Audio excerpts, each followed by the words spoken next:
Кар жаап абанын температурасынын төмөндөшү менен көпчүлүк тургундардын электр энергиясына муктаждыгы күчөдү. Бул учурда 400дөн ашуун кожолук жылуулуктан да жарыктан да куржалак калышканын айтышууда.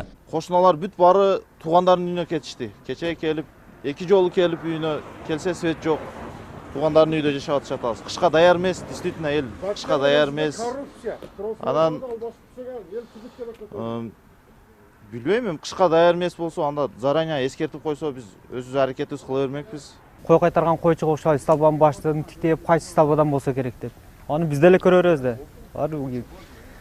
Электрик болуп иштеп аткандан кийин түнү менен болсо ham карап күйгүзүп коюш керек. Милдети. Болсо иштен кетиш керек болот. Контордо ылыктап отурса, биз ham отура беребиз контордо ылыкта. Электр энергиясынын үзгүлтүккө учурашын тургундар бул тармакты кышка даяр эмес деп сындап чыгышты. Алгачкы кардын жааганы эле түйшүккө салды. Кыш мезгилинде кандай болот деп кооптонушууда. Азыр бүгүнкү күндү эсептегенде 3 күндөн бери свет жок. Ал өзүңүз көрүп турасыздар, азыр бүгүн биринчи кар. Эми биягыны Кудай билет, канчалык суутат. Балдар үйдө үшүп отурат. Азыр печке куруп аткан жерден келдик.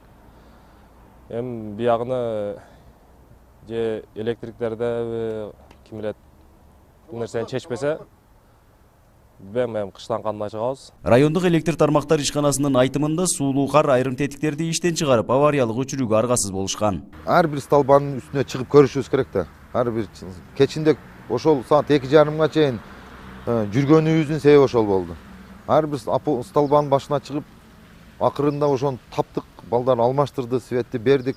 Тилекке каршы эртең менен дагы ошол багы проводдун үзүлгөнүнө байланыштуу дагы үзгүлтүккө учурап калды. Баткен району боюнча 20 миңден ашуун абонентти электр энергиясы менен камсыз кылып турган ишкана кыш мезгилине толугу менен даяр экендиктерин кошумчалашат. Авариялык өчүрүүлөр башка себептерден да чыгышы мүмкүн. Биздин резке баланста турган линияларды ремонт кылганыбыз менен баягы хозбосоп менен же болбосо өкмөттүн балансындагы эл өзүнүн чарбалык колу менен чарбалык жакы менен жасаган линияларыбыз бар да, бирок ошолордун немесинен свет өчүп алып атат аварийничи. Нургазы Жайнаков, 7 канал, Баткен. Эми моюнга алышыбыз керек, элден кечирим сурайбыз. Үзгүлтүк свет беришке биз милдеттүүбүз.